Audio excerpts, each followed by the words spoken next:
نحمده ونصلي على رسوله الكريم فأعوذ بالله من الشيطان الرجيم بسم الله الرحمن الرحیم۔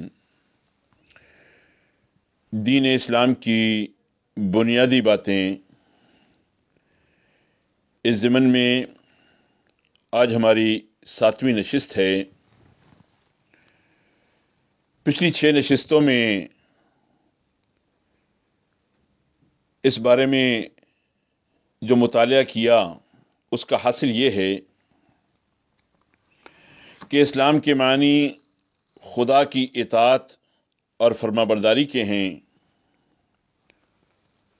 لیکن چونکہ خدا کی ذات و صفات اور اس کی مرضی کے مطابق زندگی بسر کرنے کا طریقہ اور آخرت کی جزا و سزا کا صحیح حال صرف خدا کے پیغمبر ہی کے ذریعے سے معلوم ہو سکتا ہے، اس لیے مذہب اسلام کی صحیح تعریف یہ ہوئی کہ پیغمبر کی تعلیم پر ایمان لانا اور اس کے بتائے ہوئے طریقے پر خدا کی بندگی کرنا اسلام ہے۔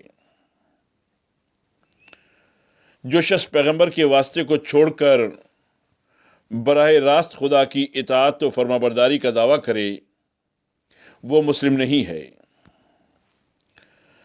قدیم زمانے میں الگ الگ قوموں کے لیے الگ الگ پیغمبر آتے تھے، اور ایک ہی قوم میں یکے بعد دیگرے کئی پیغمبر آیا کرتے تھے۔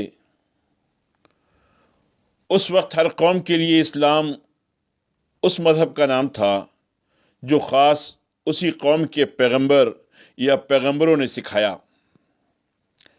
اگرچہ اسلام کی حقیقت ہر ملک اور ہر زمانے میں ایک ہی تھی، مگر شریعتیں یعنی قوانین اور عبادات کے طریقے کچھ مختلف تھے۔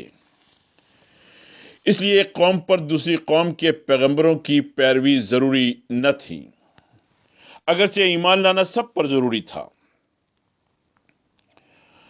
حضرت محمد مصطفیٰ صلی اللہ علیہ وسلم جب پیغمبر بنا کر بھیجے گئے تو آپ صلی اللہ علیہ وسلم کے ذریعے سے اسلام کی تعلیم کو مکمل کر دیا گیا اور تمام دنیا کے لیے ایک ہی شریعت بھیجی گئی۔ آپ صلی اللہ علیہ وسلم کی نبوت کسی خاص ملک یا قوم کے لیے نہیں بلکہ تمام اولاد آدم کے لیے ہے اور ہمیشہ کے لیے ہے۔ اسلام کی جو شریعتیں پچھلے پیغمبروں نے پیش کی تھیں وہ سب حضور صلی اللہ علیہ وسلم کی آمد پر منسوخ کر دی گئیں، اور اب قیامت تک نہ کوئی نبی آنے والا ہے اور نہ کوئی دوسری شریعت خدا کی طرف سے اترنے والی ہے۔ لہذا اب اسلام صرف محمد صلی اللہ علیہ وسلم کی پیروی کا نام ہے۔ آپ صلی اللہ علیہ وسلم کی نبوت کو تسلیم کرنا اور آپ صلی اللہ علیہ وسلم کے اعتماد پر ان سب باتوں کو ماننا جن پر ایمان لانے کی آپ صلی اللہ علیہ وسلم نے تعلیم دی ہے، اور آپ صلی اللہ علیہ وسلم کے تمام احکام کو خدا کے احکام سمجھ کر ان کی اطاعت کرنا اسلام ہے۔ اب کوئی اور ایسا شخص خدا کی طرف سے آنے والا نہیں ہے جس کو ماننا مسلمان ہونے کے لیے ضروری ہو، اور جسے نہ ماننے سے آدمی کافر ہو جاتا ہے۔ اس خلاصے کے بعد آج ہم ایمان مفصل کا مطالعہ کریں گے۔ ایمان مفصل سے مراد یہ ہے کہ حضرت محمد صلی اللہ علیہ وسلم نے کن کن باتوں پر ایمان لانے کی تعلیم دی ہے، وہ کیسی سچی باتیں ہیں، اور ان کو ماننے سے انسان کا درجہ کس قدر بلند ہو جاتا ہے، اور ان کے ماننے کے بعد اس کے کیا تقاضے ہیں جن کو ایک مسلمان کی حیثیت سے ہمیں پورا کرنا ہوتا ہے۔ حضور صلی اللہ علیہ وسلم کی سب سے پہلی اور سب سے زیادہ اہم تعلیم یہ ہے لا الہ الا اللہ، اللہ کے سوا کوئی الہ نہیں ہے۔ یہ کلمہ اسلام کی بنیاد ہے۔ جو چیز مسلم کو ایک کافر، ایک مشرک اور ایک دہریے سے الگ کرتی ہے وہ یہی کلمہ ہے۔ اس کلمے کے اقرار و انکار سے انسان اور انسان کے درمیان عظیم الشان فرق ہو جاتا ہے۔ اس کو ماننے والے ایک گروہ بن جاتے ہیں اور نہ ماننے والے دوسرا گروہ۔ اس کے ماننے والوں کے لیے دنیا سے لے کر آخرت تک ترقی، کامیابی اور سرفرازی ہے، اور نہ ماننے والوں کے لیے نامرادی، ذلت اور پستی ہے۔ اتنا بڑا فرق جو انسان اور انسان کے درمیان واقع ہوتا ہے، یہ محض لام، الف اور ہے سے بنے ہوئے ایک چھوٹے سے جملے کو زبان سے ادا کر دینے کا نتیجہ نہیں ہے۔ زبان سے اگر ہم 10 لاکھ مرتبہ کونین کونین پکارتے رہیں اور کھائیں نہیں تو ہمارا بخار نہ اترے گا۔ اسی طرح اگر زبان سے لا الہ الا اللہ کہہ دیا مگر یہ نہ سمجھا کہ اس کے کیا معنی ہیں، اور یہ الفاظ کہہ کر ہم نے کتنی بڑی چیز کا اقرار کیا ہے اور اس اقرار سے ہم پر کتنی بڑی ذمہ داری عائد ہو گئی ہے، تو ایسا بے سمجھی کا تلفظ کچھ بھی مفید نہیں۔ دراصل فرق تو اسی وقت واقع ہوگا جبکہ لا الہ الا اللہ کی معنی ہمارے دل میں اتر جائیں اور اس کے معنی پر ہم کو کامل یقین ہو جائے۔ اس کے خلاف جتنے اعتقادات ہیں ان سے ہمارا دل پاک ہو جائے، اور اس کلمے کا اثر ہمارے دل و دماغ پر کم از کم اتنا گہرا ہو جتنا اس بات کا اثر ہے کہ آگ جلانے والی چیز ہے اور زہر مار ڈالنے والی چیز۔ یعنی جس طرح آگ کی خاصیت پر ایمان ہم کو چولہے میں ہاتھ ڈالنے سے روکتا ہے، اور زہر کی خاصیت پر ایمان ہم کو زہر کھانے سے باز رکھتا ہے، اسی طرح لا الہ الا اللہ پر ایمان ہم کو شرک اور کفر اور دہریت کی ہر چھوٹی سے چھوٹی بات سے بھی روک دے، خواہ وہ اعتقاد میں ہو یا عمل میں۔ سب سے پہلے یہ سمجھیے کہ الہ کسے کہتے ہیں۔ عربی زبان میں الہ کے معنی مستحق عبادت کے ہیں، یعنی وہ جس کی عبادت کی جائے، یعنی ایسی ہستی جو اپنی شان اور جلال اور برتری کے لحاظ سے اس قابل ہو کہ اس کی بندگی کی جائے، عبادت کی جائے، پرستش کی جائے، اس کے آگے سر جھکا دیا جائے۔ الہ کے معنی میں یہ مفہوم بھی شامل ہے کہ وہ بے انتہا قدرت کا مالک ہو، جس کی وسعت کو سمجھنے میں انسان کی عقل حیران رہ جائے۔ الہ کے مفہوم میں یہ بات بھی داخل ہے کہ وہ خود کسی کا محتاج نہ ہو اور سب اپنی زندگی کے معاملات میں اس کے محتاج ہوں اور اسی سے مدد مانگنے کے لیے مجبور ہوں۔ الہ کے لفظ میں پوشیدگی کا مفہوم بھی پایا جاتا ہے، یعنی الہ اس کو کہیں گے جس کی طاقتیں پراسرار ہوں۔ فارسی زبان میں خدا اور ہندی میں دیوتا اور انگریزی میں گاڈ کے معنی بھی اسی سے ملتے جلتے ہیں، اور دنیا کی دوسری زبانوں میں بھی اس مطلب کے لیے مخصوص الفاظ پائے جاتے ہیں۔ لفظ اللہ دراصل خدا وحدہ لا شریک کا اسم ذات ہے۔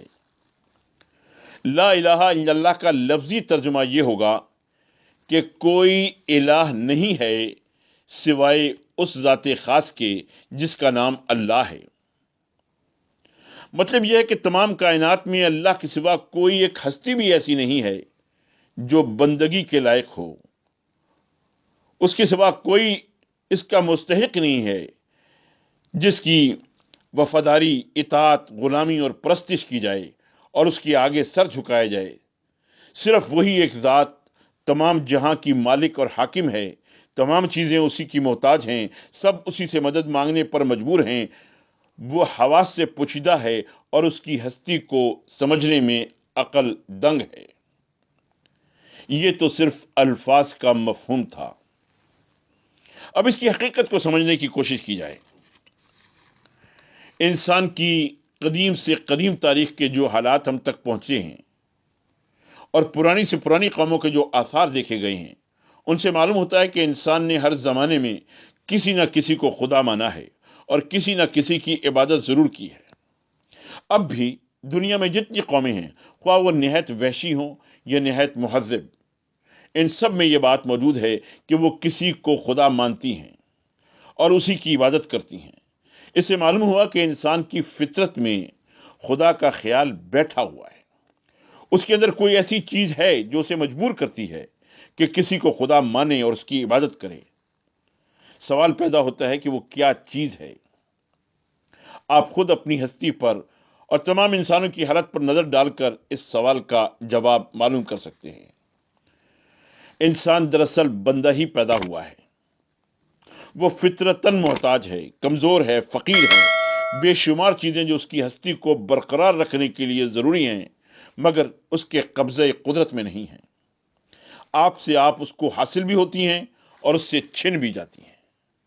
بہت سی چیزیں ہیں جو اس کے لیے فائدہ مند ہیں، وہ ان کو حاصل کرنا چاہتا ہے مگر کبھی وہ اس کو مل جاتی ہیں اور کبھی نہیں ملتی، کیونکہ ان کو حاصل کرنا بالکل اس کے اختیار میں نہیں ہے۔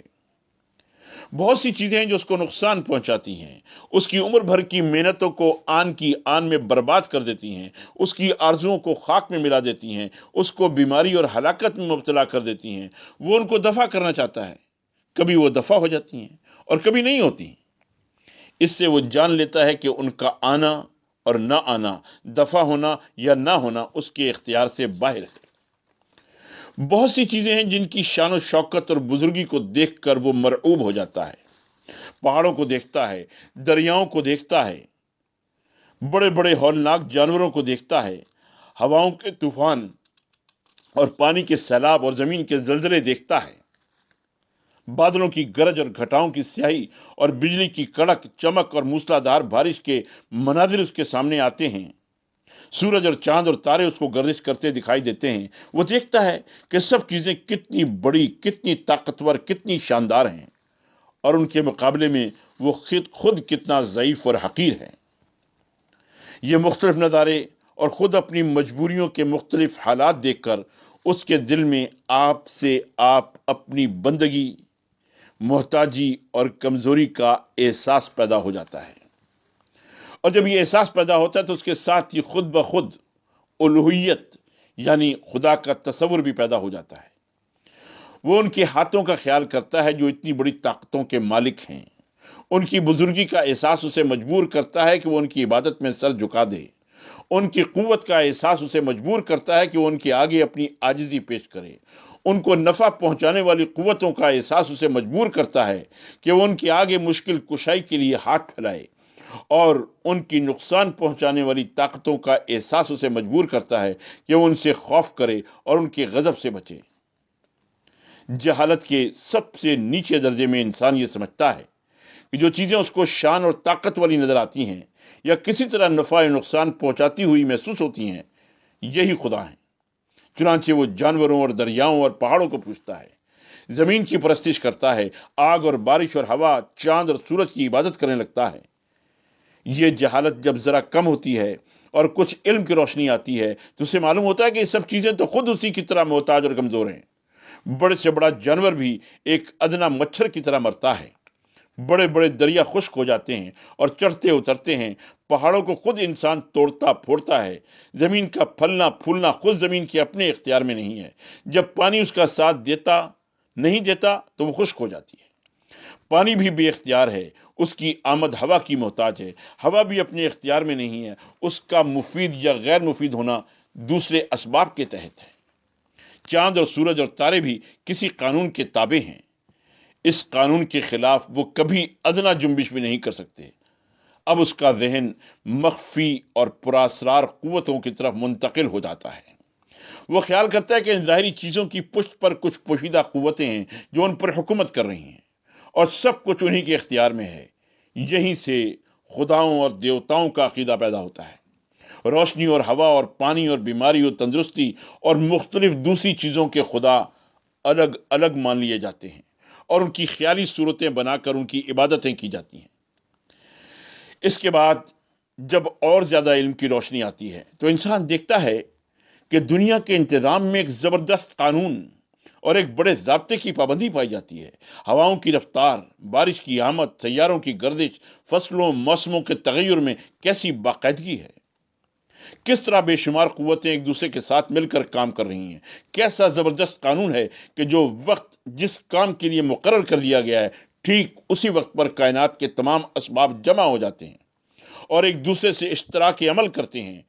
انتظام عالم کی یہ ہم آہنگی دیکھ کر مشرک انسان یہ ماننے پر مجبور ہو جاتا ہے کہ ایک سب سے بڑا خدا بھی ہے جو ان تمام چھوٹے چھوٹے خداؤں پر حکومت کر رہا ہے، ورنہ اگر سب ایک دوسرے سے الگ اور بالکل خود مختار ہوں تو دنیا کا سارا کارخانہ درہم برہم ہو جائے۔ وہ اس بڑے خدا کو اللہ اور پریمشور، خدانگاہ وغیرہ ناموں سے موسوم کرتا ہے، مگر عبادت میں اس کے ساتھ چھوٹے خداؤں کو بھی شریک رکھتا ہے۔ وہ سمجھتا ہے کہ خدائی بھی دنیاوی بادشاہی کے نمونے پر ہے، جس طرح دنیا میں ایک بادشاہ ہوتا ہے اور اس کے بہت سے وزیر و معتمد اور ناظم اور دوسرے با اختیار عہدیدار ہوتے ہیں، اسی طرح کائنات میں بھی ایک بڑا خدا ہے اور بہت سے چھوٹے چھوٹے خدا اس کے ماتحت ہیں۔ جب تک چھوٹے خداؤں کو خوش نہ کیا جائے بڑے خدا تک رسائی نہ ہو سکے گی۔ اس لیے ان کی عبادت بھی کرو، ان کی آگے بھی ہاتھ پھیلاؤ، ان کی ناراضگی سے بھی ڈرو، ان کو بڑے خدا تک پہنچنے کا ذریعہ بناؤ اور نظروں اور نیازوں سے انہیں خوش رکھو۔ پھر جب علم میں اور ترقی ہوتی ہے تو خداؤں کی تعداد گھٹنے لگتی ہے۔ جتنے خیالی خدا جاہلوں نے بنا رکھے ہیں، ان میں سے ایک ایک کے متعلق غور کرنے سے انسان کو معلوم ہوتا چلا جاتا ہے کہ وہ خدا نہیں ہیں، ہمارے ہی طرح کے بندے ہیں، بلکہ ہم سے بھی زیادہ بے بس ہیں۔ اس طرح وہ ان کو چھوڑتا چلا جاتا ہے، یہاں تک کہ آخر میں صرف ایک خدا رہ جاتا ہے، مگر اس ایک کے متعلق بھی پھر بھی اس کے خیالات میں بہت کچھ جہالت باقی رہ جاتی ہے۔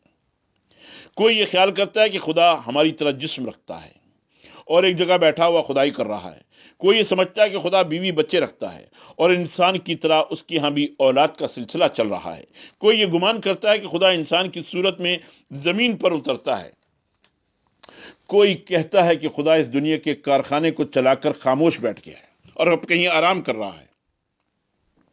کوئی سمجھتا ہے کہ خدا کے ہاں بزرگوں اور روحوں کی سفارش لے جانا ضروری ہے اور ان کو وسیلہ بنائے بغیر وہاں کام نہیں چلتا۔ کوئی اپنے خیال میں خدا کی ایک صورت تجویز کرتا ہے اور عبادت کے لیے اس صورت کو سامنے رکھنا ضروری سمجھتا ہے۔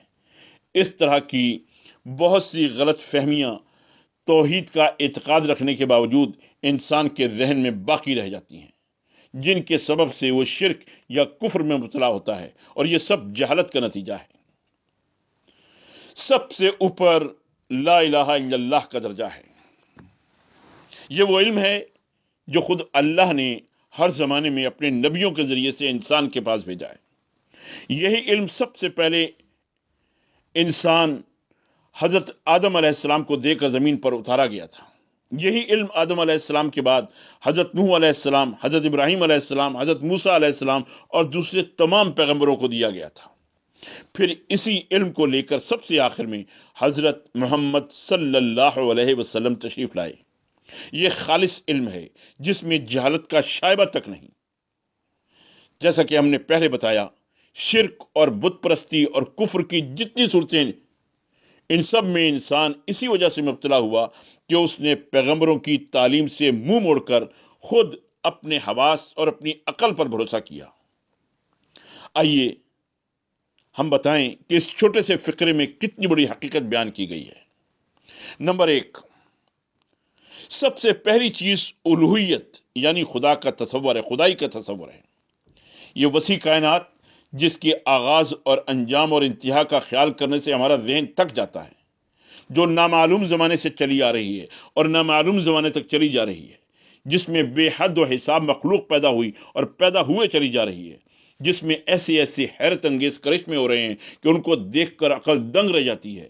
اس کائنات کی خدائی صرف وہی کر سکتا ہے جو غیر محدود ہو، ہمیشہ سے ہو اور ہمیشہ رہے، کسی کا محتاج نہ ہو، بے نیاز ہو، قادر مطلق ہو، حکیم اور دانا ہو، ہر چیز کا علم رکھتا ہو اور کوئی چیز اس سے مخفی نہ ہو، سب پر غالب ہو اور کوئی اس کے حکم سے سرتابی نہ کر سکے، بے حساب قوتوں کا مالک ہو اور کائنات کی ساری چیزوں کو اس سے زندگی اور رزق کا سامان باہم پہنچے، عیب و نقص اور کمزوری کی تمام صفات سے پاک ہو اور اس کے کاموں میں کوئی دخل نہ دے سکے۔ نمبر 2، خدائی کی یہ تمام صفات ایک ہی ذات میں جمع ہونی ضروری ہیں۔ یہ ناممکن ہے کہ دو ہستیاں یہ صفات برابر رکھتی ہوں، کیونکہ سب پر غالب اور سب پر حاکم تو ایک ہی ہو سکتا ہے۔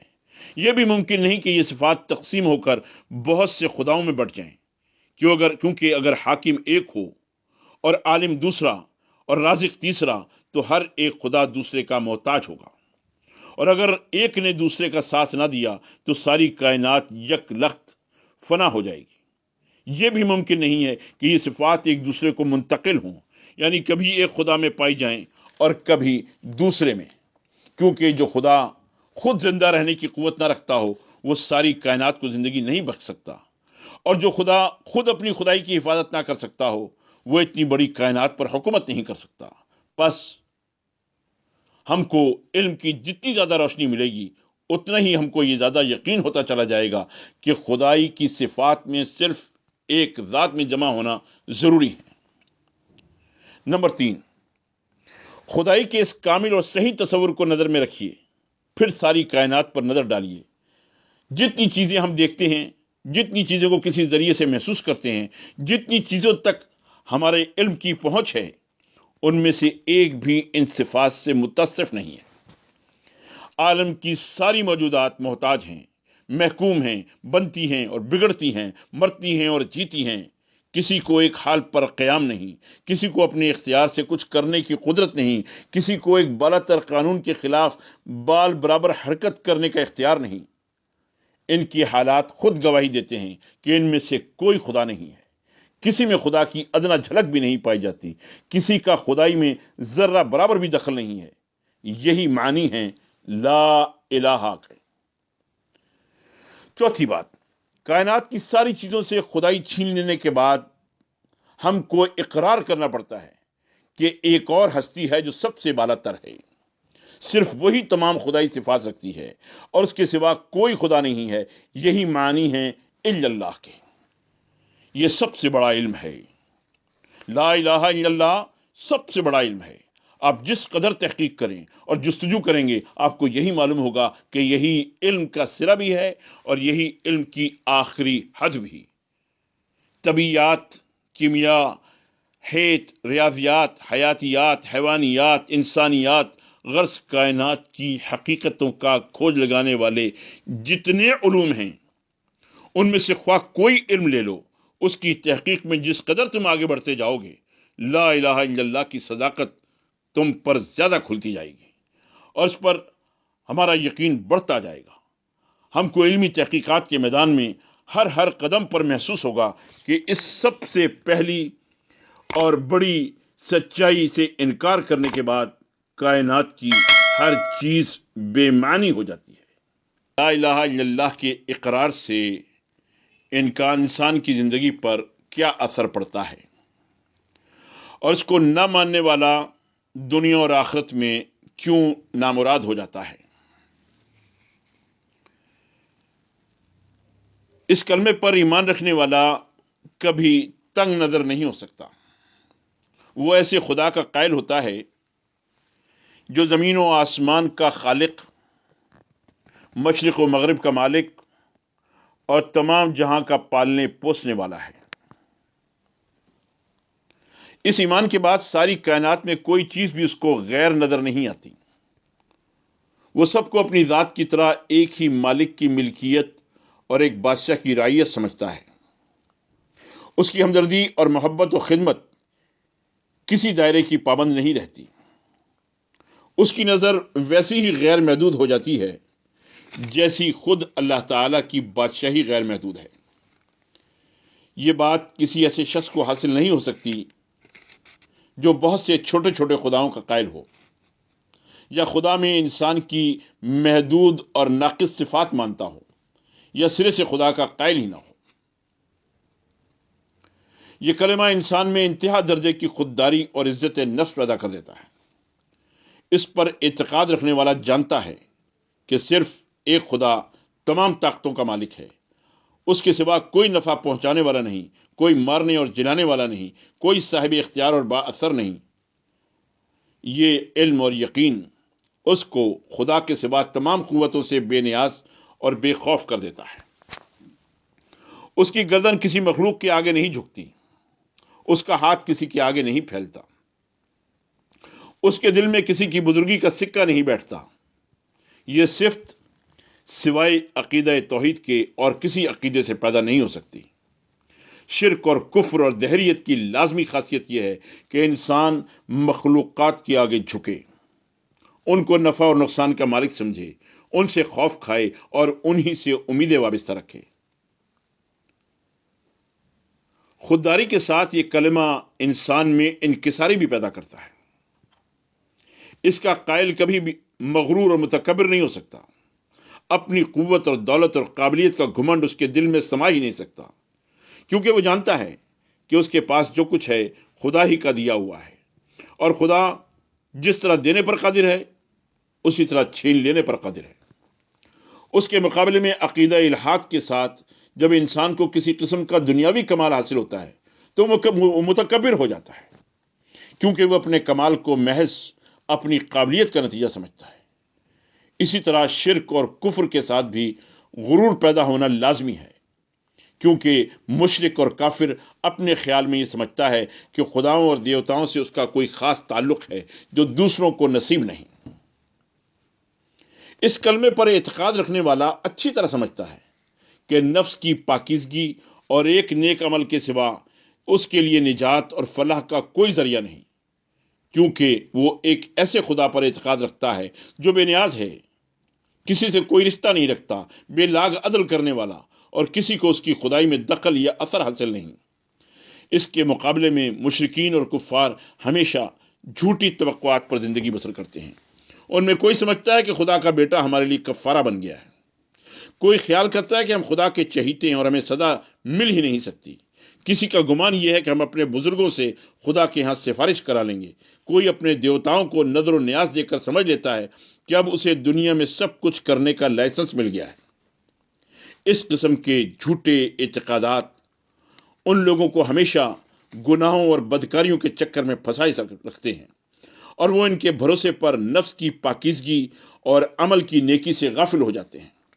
رہے دہریے تو وہ سرے سے یہ اعتقاد ہی نہیں رکھتے کہ کوئی بالا تر ہستی ان سے بھلے یا برے کاموں کی باس پرس کرنے والی ہے، اس لیے وہ دنیا میں اپنے آپ کو آزاد سمجھتے ہیں۔ ان کے نفس کی خواہش ان کی خدا ہوتی ہے اور وہ اس کے بندے ہوتے ہیں۔ اس کلمے کا قائل کسی حال میں مایوس اور دل شکستہ نہیں ہوتا۔ وہ ایک ایسے خدا پر ایمان رکھتا ہے جو زمین و آسمان کے سارے خزانوں کا مالک ہے، جس کا فضل و کرم بے حد و حساب ہے اور جس کی قوتیں بے پایاں ہیں۔ یہ ایمان اس کے دل کو غیر معمولی تسکین بخشتا ہے، اس کو اطمینان سے بھر دیتا ہے اور ہمیشہ امیدوں سے لبریز رکھتا ہے، چاہے وہ تمام دنیا کے دروازوں سے ٹکرا دیا جائے، سارے اسباب کا رشتہ ٹوٹ جائے اور وسائل و ذرائع ایک ایک کر کے اس کا ساتھ چھوڑ دیں، پھر بھی ایک خدا کا سہارا کسی حال میں اس کا ساتھ نہیں چھوڑتا، اور اسی کے بل بوتے پر وہ نئی امیدوں کے ساتھ کوشش پر کوشش کیے چلا جاتا ہے۔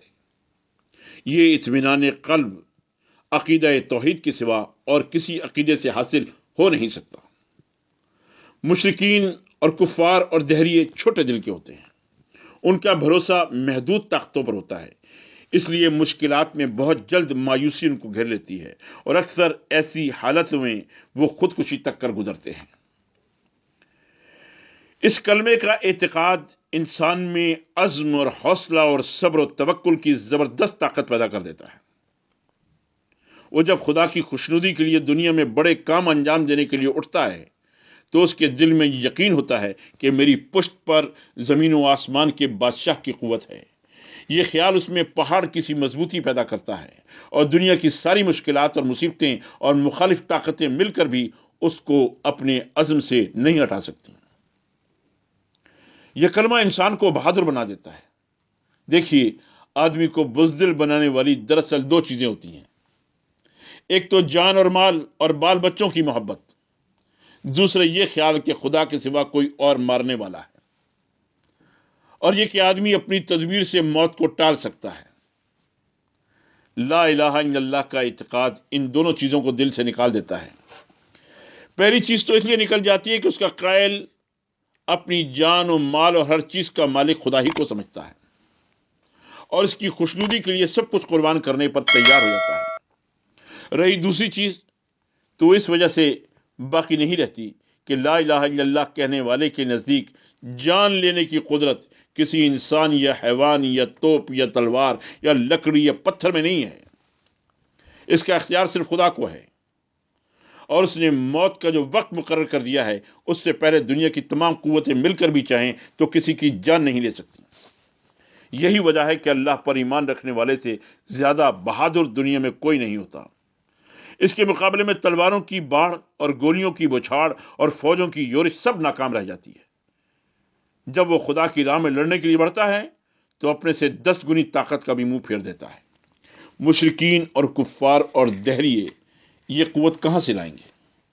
ان کی تو جان سب سے زیادہ پیاری ہوتی ہے، اور وہ سمجھتے ہیں کہ موت دشمن کے لانے سے آتی ہے اور ان کے بھاگنے سے بھاگ سکتی ہے۔ لا الہ الا اللہ کا اعتقاد انسان میں قناعت اور بے نیازی کی شان پیدا کر دیتا ہے۔ حرص و ہوس اور رشک و حسد کے رقیق جذبات اس کے دل سے نکل جاتے ہیں۔ کامیابی حاصل کرنے کے ناجائز اور ذلیل طریقے اختیار کرنے کا خیال تک اس کے ذہن میں نہیں آنے دیتا۔ وہ سمجھتا ہے کہ رزق اللہ کے ہاتھ میں ہے، جس کو چاہے زیادہ دے، جس کو چاہے کم دے۔ عزت اور طاقت اور ناموری اور حکومت سب کچھ خدا کے اختیار میں ہے۔ وہ اپنی مصلحتوں کے لحاظ سے جس کو جس قدر چاہتا ہے عطا کرتا ہے۔ ہمارا کام صرف اپنی حد تک جائز کوشش کرنا ہے۔ کامیابی اور ناکامی خدا کے فضل پر موقوف ہے۔ وہ اگر دینا چاہے تو دنیا کی کوئی قوت اسے روک نہیں سکتی، اور نہ دینا چاہے تو کوئی طاقت دلوا نہیں سکتی۔ اس کے مقابلے میں مشرکین اور کفار اور دہریے اپنی کامیابی اور ناکامی کو اپنی کوشش اور دنیاوی طاقتوں کی مدد یا مخالفت پر موقوف سمجھتے ہیں، اس لیے ان پر حرص اور ہوس مسلط رہتی ہے۔ کامیابی حاصل کرنے کے لیے رشوت، خوشامد، سازش اور ہر قسم کے بدترین ذرائع اختیار کرنے میں انہیں باک نہیں ہوتا۔ دوسروں کی کامیابی پر رشک و حسد میں جلتے مرتے ہیں، اور ان کو نیچا دکھانے کی کوئی بری سے بری تدبیر بھی نہیں چھوڑتے۔ سب سے بڑی چیز یہ ہے کہ لا الہ الا اللہ کا اعتقاد انسان کو خدا کے قانون کا پابند بناتا ہے۔ اس کلمے پر ایمان لانے والا یقین رکھتا ہے کہ خدا ہر چھپی اور کھلی چیز سے باخبر ہے، ہماری شعر رقص سے بھی زیادہ قریب ہے۔ اگر ہم رات کو اندھیرے میں اور تنہائی کے گوشے میں بھی کوئی گناہ کریں تو خدا کو اس کا علم ہو جاتا ہے۔ اگر ہمارے دل کی گہرائی میں بھی کوئی برا ارادہ پیدا ہو تو خدا تک اس کی خبر پہنچ جاتی ہے۔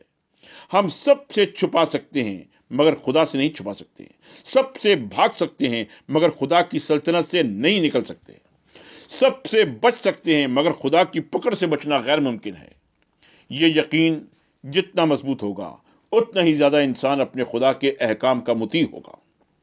جس چیز کو خدا نے حرام کیا ہے وہ اس کے پاس بھی نہ پھٹکے گا، اور جس چیز کا اس نے حکم دیا ہے وہ اس کو تنہائی اور تاریکی میں بھی بجا لائے گا، کیونکہ اس کے ساتھ ایک ایسی پولیس لگی ہوتی ہے جو کسی حال میں اس کا پیچھا نہیں چھوڑتی، اور اس کو ایسی عدالت کا کھٹکا لگا رہتا ہے جس کے وارنٹ سے وہ کہیں بھاگ ہی نہیں سکتا۔